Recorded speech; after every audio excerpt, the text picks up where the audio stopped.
Hey guys, Dave Burns and Nate Ryan here today to discuss a little post-Talladega, what we saw, what we thought of, and I thought the first thing that we should do, Nate, is establish some rules, because there aren't enough rules, right? No. Double yellow line, I think we need to have one, because if Nate takes a position and he advances, yes, if you advance your position below the yellow line, you will be penalized by me. If you are forced below the yellow line by me, I may penalize you. Okay. Is that fair? That's totally fair. To the rule, the way it's written now. Yeah. So while I'm making points, I will keep my hands on this side of the table and not venture over this legal cut. I think that would be the way to go. Yeah. So, but let's talk about that rule, because it came into effect again in the truck race, and then almost in the Cup race on Monday. The yellow line rule was put in with those stipulations. If you advance your position, you will be penalized. If you're forced below, you may be penalized. What did you think of the no call as it related to Ryan Blaney? I thought that it felt a little bit inconsistent, Dave, because I think he did advance his position. I mean, he wasn't in first when he was going down below the yellow line. And to your point, the rule is, I know, it's really close there. The rule is that if you get forced below the yellow line, then they potentially could black flag you. But again, the language says if you advance your position, then you will be black flagged. So what happens if you advance your position, but you're also forced down there? Does one supersede the other, cancel the other out? That's where I think NASCAR gets a little bit in trouble with the inconsistency problems of this rule. I think it's a well-intentioned rule, and it was put in place to avoid big wrecks, which they've had in Talladega, particularly turn 3 when cars would go way below the yellow line and shoot up off the apron onto the banking, and that causes the big wrecks. That's why NASCAR put this type of rule in place. But I think that it causes too many problems in trying to enforce it, and I think Ryan Newman does have a point when he says racetracks shouldn't have out-of-bounds lines. I think in particular ovals should not have out-of-bounds lines. I'm okay with it on road courses, but ovals, I think it's just too much legislation. And, you know, NASCAR is walking the fine line there, because they don't want to have to make those calls. But Scott Miller, even this morning on Sirius XM, re-emphasized the rule is written the way we like it, and we have to have it. So you're countering what they're trying to do, but it's tough for them, because they want the sport to be safe too.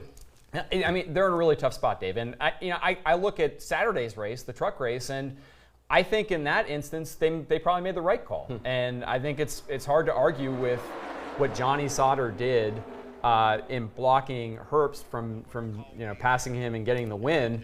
I wouldn't really argue with that call Saturday, but it felt inconsistent to what happened Monday. And I think in the instance of Saturday, it also shows when the guy who was blocked essentially by Johnny Sauter, he doesn't win the race. I mean, there's no benefit for him. A totally innocent bystander who's up in the high lane, Spencer Boyd, ends up winning the race, which I think was curious, to say the least. So I think this is where you just get into too many different ramifications, consequences of, again, a rule with good intentions, but I think when you try to implement it, when you try to officiate it, it goes in too many directions. Okay, I reviewed this segment, Nate. I think you're clean, so I tried to stay on we're this going to side. move on to the next topic, which is the rules package for this year, post-Daytona, has these cars blocking a little differently, and in some cases, maybe even eliminate. I don't know, I saw a lot of drivers who were intentionally getting in the way of other drivers, but how has the rules package now changed the blocking aspect? I mean, I'm sure you saw a lot of this the last 2 days, Dave, there, that it felt as if last year drivers complained a lot about the handling, and that when we don't normally hear that conversation at Talladega. Right. Usually you hear, handling doesn't matter. Yeah, we're just steering while holding it wide open. Well, last year I think the cars felt unstable in the draft, and that made it difficult to pass. And I think what NASCAR did this year is put those huge spoilers on, created this huge hole in the air, and really changed the closing rates. So now I think passing, it was a package more conducive to passing, because drivers could just shoot past the car in front. There was no bubble that they used to hit preventing them from passing that car in front. You would have these massive 10-mile-an-hour spikes when you're 4 or 5 car lengths behind. But the cars remain extremely unstable. So I think that was what was interesting about this year's package. I think easier to pass in a way, but not necessarily easier to drive. And I think that's why we saw yesterday in particular, when you tried to throw that block too late, like Alex Bowman, you were in big trouble. And some drivers chose not to, right? And so I guess one of my questions is that a good thing? If you're intimidated to block and so maybe there's less of it, is that a positive? Yeah, I think so, because I heard Kevin Harvick say this over the weekend, and he hates blocking, despises it, and hates the fact that it's become that not only at the super speedway races like Talladega and Daytona this year, but also the mile-and-a-half tracks with the way restarts are now, that blocking has become such a part of the game. So I think drivers appreciate the minimization of blocking, especially in super speedway races. And if you're right, I mean, if that's the consequence, I guess, the only downside is you're still going to have big wrecks, no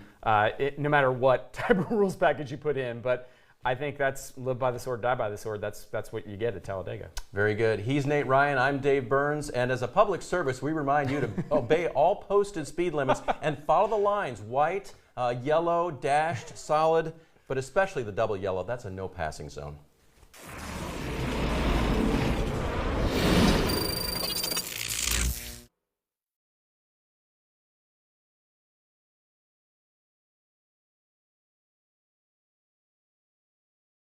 Hey Motorsports fans, thanks for watching. Make sure you hit subscribe before you go for all the latest news and highlights across motorsports.